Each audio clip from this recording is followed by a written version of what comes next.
CAA Hoops Weekly, powered by Under Armour, is back in studio after a thrilling 2015 CAA Men's Basketball Championship. Now it's time to get ready for postseason basketball. 5 teams will be playing this week in selective tournaments, and let's start from Pittsburgh with the CAA representative in the NCAA tournament as the 2015 CAA champions. Northeastern Huskies come in as a 14th seed, will take on the ACC tournament champions, the 3rd seed, Notre Dame Fighting Irish. Yeah, this should be a very entertaining game between two teams that can really score the ball. Northeastern was incredibly efficient on offense in capturing its first CAA title last week, shooting better than 48% from the floor and over 50% from 3 in all 3 games. The Huskies are led by their 2 all-conference players in senior forward Scott Etherton and junior guard David Walker. But it was Quincy Ford who was named the most outstanding performer in the CAA tournament after scoring a season-high 22 points in the championship game. Northeastern also got strong play from its bench, especially three-point specialist Caleb Donnelly. Now, Notre Dame is one of the top offensive teams in the nation, shooting 51% from the floor and 39% from 3. The Irish average 79 points per game, and they don't turn the ball over. Notre Dame is also balanced, with 4 starters averaging double figures, led by senior guards Jaron Grant, who averages 16 points and 7 assists, and Pat Connaughton, who contributes 13 points and 7 rebounds per game. It's obviously going to be tough to slow Notre Dame down, but keep in mind that Northeastern is 13-0 this year when scoring 70 or more points, and 15-0 when shooting better than 50% from the floor. And one other note, Bobby, CAA teams have won their last 3 matchups against ACC teams in the NCAA tournament. Absolutely. Should be an exciting one to see. This game is set to tip Thursday afternoon at 12:15 on CBS. William & Mary was selected to the NIT, and they will hit the road Tuesday night to take on Tulsa. 3rd time in program history for the Tribe in the NIT. Yeah, William & Mary was obviously disappointed by its performance in the CAA championship game, but the Tribe has had a chance to get re-energized and, more important, healthier over the past week, and I'm sure is excited to get back on the floor. Now, the Tribe is one of the top shooting teams in the nation and is led by CAA Player of the Year Marcus Thornton, who is averaging better than 23 points over his last 6 games and would like to end his spectacular career on a high note. But for the Tribe to get a win, they're also going to need strong contributions from their other 2 All-CAA players, Terry Tarpey and Omar Pruitt, as well as guard Daniel Dixon. Now, Tulsa won 22 games this season and finished 2nd in the American Athletic Conference. The Golden Hurricanes get it done on defense, allowing just 59.8 points per game and holding opponents under 40% shooting. They also have a pair of all-conference guards in James Woodard and Shaquille Harrison. This should be an interesting matchup between teams with very different styles. You can see this game live on ESPN3 at 8:15 Tuesday night. As for the rest of the league, Hofstra will be participating in the CBI as they host Vermont Wednesday night at 7. James Madison and UNCW will be on the road for first-round games in the CollegeInsider.com postseason tournament. The Dukes will be at USC Upstate Tuesday night, and while the Seahawks travel to Sam Houston State on Wednesday night. Congratulations to those 3 teams as well, reaching the postseason, and a great opportunity for these programs to get some extra playing time in March. Yeah, no question. James Madison has its entire roster coming back next year, and Hofstra has the majority of its team returning next season.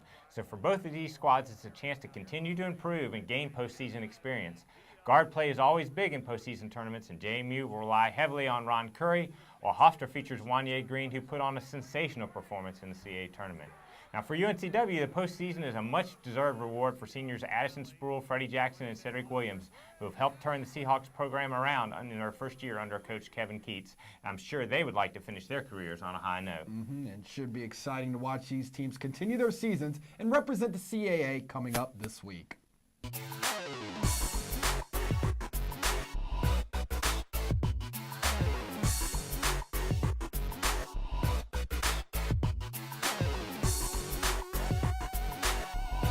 Like a heavyweight fight, big shot after big shot.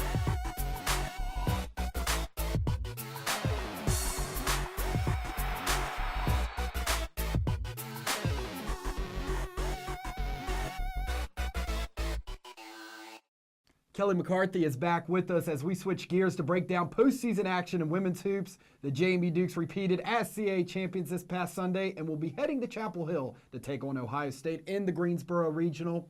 Kelly, the Dukes, receiving a 12th seed, will look to advance to the round of 32 once again this year, taking on the 5th-seeded Buckeyes. That's right. This is a solid matchup for the Dukes. Ohio State won 12 of their last 15 games and made a run into the final of the Big Ten tournament.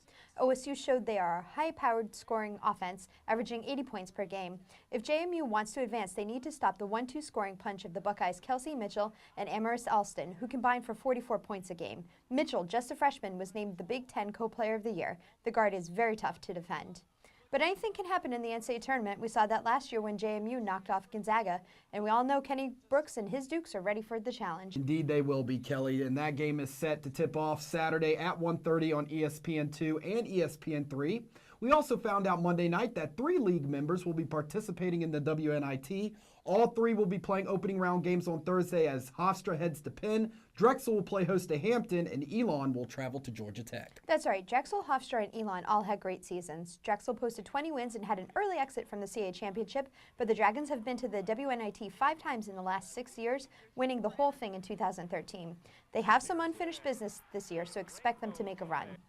Hofstra is also a 20-win team. The Pride scuffled a bit at the end of the regular season, but made a huge run in the CAA tournament, advancing to the championship game and nearly knocking off James Madison.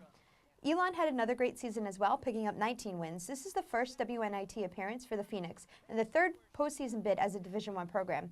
Charlotte Smith has this program going in the right direction, and it's great to see them be rewarded. Then we also can't forget William & Mary, who earned its first postseason bid in the program's history, as they will take on Xavier on Thursday in the opening round of the Women's Basketball Invitational. Yeah, definitely congratulations to them. It's a big moment for a young, up-and-coming program under Ed Swanson. His goal was for his team to get better game in and game out, and a postseason berth definitely shows how well they're developing. CASports.com has all the information you need in regards to the postseason, including links to live stats, audio, and video coverage. You can also follow the league on Facebook and Instagram by searching CAA Sports, or follow us on Twitter at CAA Basketball using the hashtag CAA Hoops. Kelly, let the madness begin, and it is time to root on all the CAA teams participating in the upcoming postseason. There are 10 of them. You got a lot to choose from.